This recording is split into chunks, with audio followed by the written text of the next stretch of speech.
Guys আসসালামু আলাইকুম। আমি দিনাজপুর থেকে রাজশাহী, কুষ্টিয়া, ঝিনাইদহ, যশোর এবং খুলনা এই রুটে আমি যাচ্ছি লিচু নিয়ে। তো আমি একটা পিক আপ নিয়েছি, আপনারা দেখতে পাচ্ছেন পিক আপ। এই পিক আপে আমার আজকে নতুন একটা অভিজ্ঞতা হলো।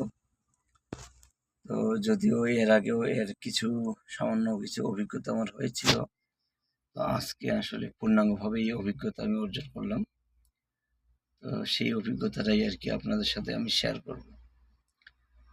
আসলে তার আগে একটা জিনিস দেখাই, যে আপনারা সবাই জানেনই যে স্টিয়ারিং এটা কিন্তু মারাত্মক একটা জিনিস।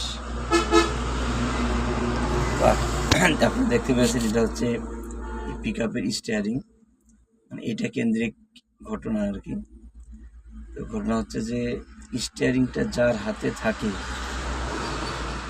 বাকি সবাই কিন্তু তার আদেশ বা নির্দেশ মেনে চলতে বাধ্য।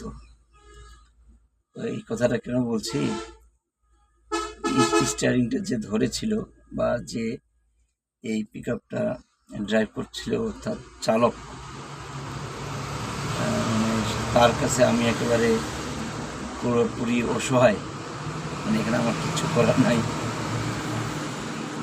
ও গোটা রাস্তা, পুরো রাস্তা একেবারে ঝাঁকানাকা গান বাজিয়ে আসছে। মাঝখানে আমি ট্রাই করছিলাম যে ও যাতে অন্য গান বাজায়, ইসলামী সঙ্গীত বাজানো যায় কিনা বা ওয়াজ টাইপের কিছু একটা, কিন্তু না, এসব করলে নাকি ঘুম চলে আসবে এবং এটা অ্যাক্সিডেন্ট হওয়ার আশঙ্কা আছে।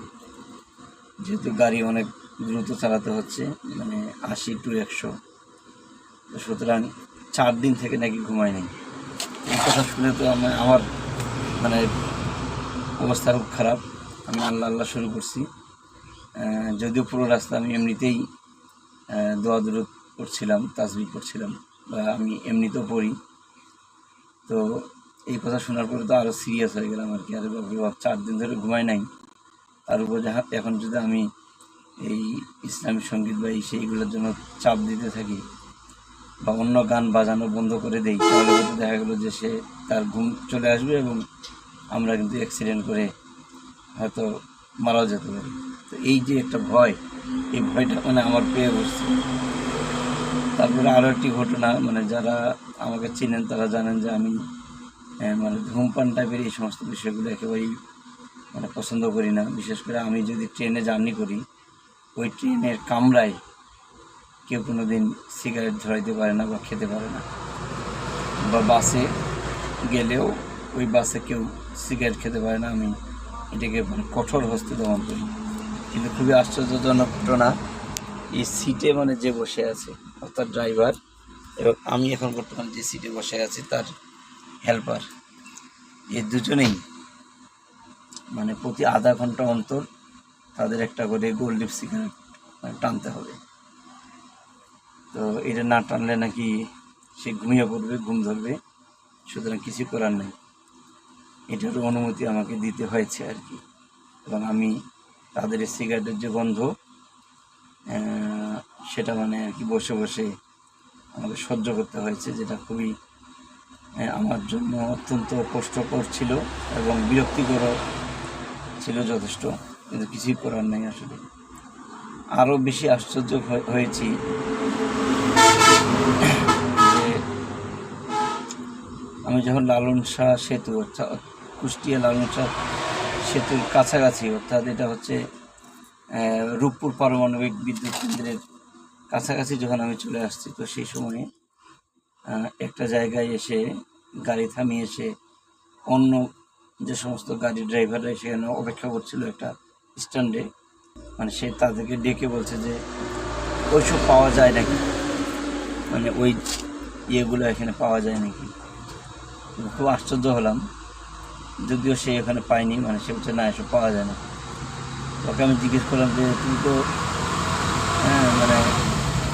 সিগারেট খাও, তাহলে আবার এইসব কেন, এইসব করলে তো এই হয় সেই হয়, অমুক তমুক অনেক বোঝানোর চেষ্টা করলাম।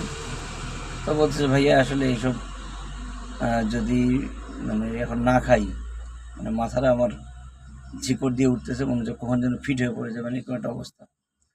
তো প্রচুর ঘুম পাচ্ছে, তো এটা খেয়ে সে ঘুম তাড়ান। তো এই ঘটনা থেকে আমি মূল যে শিক্ষাটা পেলাম, সেটা হচ্ছে গিয়ে আসলে এই যে স্টিয়ারিং, এই স্টিয়ারিং হতে পারে সেটা একটা গাড়ির, আবার হতে পারে একটা দেশের, যেটাই হোক না কেন, এই স্টিয়ারিংয়ে যে বসে থাকবে তার কথা আপনার পছন্দ হোক আর না হোক, হ্যাঁ, আপনার ভালো লাগুক অথবা খারাপ লাগুক, আপনাকে কিন্তু তার কথা মেনেই কিন্তু চলতে হবে, এর কিন্তু বিকল্প নাই। সুতরাং এই স্টিয়ারিংয়ের জায়গায় আমি যদি একজন ভালো লোককে বসাতে পারি, তাহলে কিন্তু আমাদের আর বিব্রতকর অবস্থার মধ্যে পড়তে হবে না, বা মানে খারাপভাবে শাসিত হতে হবে না, খারাপ হয়ে মানে চলতে বাধ্য হতে হবে না। কিন্তু খুবই আশ্চর্যজনক বিষয় এবং দুঃখজনক বিষয় তো অবশ্যই, যে আমাদের একটা ইসলামী গোষ্ঠীর মধ্যে একটা গোষ্ঠী, তারা কিন্তু এই যে স্টিয়ারিংয়ের জায়গায়, দেশের স্টিয়ারিংয়ের জায়গায় যে একজন চালক যে বসবে, সে খারাপ চালক থাকলে তাকে পরিবর্তন করে ভালো চালক বসানোর যে একটা উদ্যোগ বা কার্যক্রম বা চেষ্টা, এটা তো নিজেরা তো করেই না, কেউ যদি করে বিভিন্ন রকম ভুল ফতোয়া দিয়ে বা হাদিসের অপব্যাখ্যা দিয়ে তারা এটাকে বোঝাতে চেষ্টা করে যে এই কাজটা হচ্ছে হারাম, এটা করা যাবে না। শুধু আমরা দাওয়াত দিয়ে যাব, যার ভালো আর হবে, না হওয়ার না হবে, আমাদের এইসব করা যাবে না। সে যদি নামে মাত্র মুসলিম হয় এবং অত্যাচারীও হয়, তাও তাকে পরিবর্তন করা যাবে না। মানে কত আশ্চর্যজনক একটি ঘটনা আর কি। তো খুবই দুঃখ লাগে যে তারাও নাকি আলেম, এবং কোরআনে কিন্তু এই সমস্ত লোকদেরকে স্পষ্ট কাফের, জালেম এবং ফাসিক হিসেবে আখ্যায়িত করা হয়েছে, যে যারা এই ধরনের হবে, অর্থাৎ আল্লাহর দেওয়া বিধান অনুযায়ী শাসন ব্যবস্থা পরিচালনা করবে না, তাদেরকে কাফের, জালেম এবং ফাসিক হিসেবে আখ্যা দেওয়া হয়েছে সূরা আল মায়েদার 44 থেকে 47 নম্বর আয়াত। তো এটাই হলো আসলে খুবই দুঃখজনক ঘটনা, যে একজন আলেম হয়েও এই ধরনের কথাবার্তা কিন্তু তারা বলছে বা প্রচার করছে, এবং যারা এই চেষ্টাটা করে যাচ্ছে এই স্টিয়ারিংয়ের জায়গায় একজন সৎ, যোগ্য, ধার্মিক এবং ইসলামী আইন বাস্তবায়ন করার চেষ্টায় রত এই ধরনের কাউকে বসাতে, তখন কিন্তু তারা বাধা দিচ্ছে। তো এই বাধা দানকারী লোকেরা অন্যরা তো দিচ্ছে, এটা তো আমরা মেনে নিব, এটাই স্বাভাবিক, এবং তারা দিবে, কারণ বাতিলপন্থী। কিন্তু আশ্চর্যজনক ঘটনা হচ্ছে যে তারা আলেম সমাজেরই একটা অংশ, এটাই আমাকে খুব কষ্ট দেয়। আর ঘটনা হচ্ছে যে আপনি দেশের ওই স্টিয়ারিংয়ের জায়গায়, যে আমি একজন যে ইসলাম সম্পর্কে যার কোনো ন্যূনতম ধারণা নাই, যার ইন্টেনশন ভালো নাই, যে খারাপভাবে শাসন করবে, আপনি ইচ্ছায় হন অথবা অনিচ্ছায় হন, আমার আজকে যে পরিস্থিতির সম্মুখীন আমি হয়েছি বাধ্য হয়ে, কিছু করার নেই, আমি এখানে অসহায়, আমি যেটা পছন্দ করি না সেই জিনিসটা আমাকে কিন্তু বাধ্য হয়ে সেটার সাথে সায় দিতে হয়েছে। তো আপনাকেও কিন্তু সেম পরিস্থিতি হবেন, যতই নিজে ভালো হয়ে চলার চেষ্টা করেন না কেন, আপনি কিন্তু ভালো হয়ে চলতে পারবেন না, সমাজে আপনাকে খারাপ হয়ে চলতে বাধ্য করবে। আমার অভিজ্ঞতা অন্ততপক্ষে এটাই বলে। আসলে এটাই শেয়ার করার জন্য আপনাদের সাথে মানে এত কথা বলা।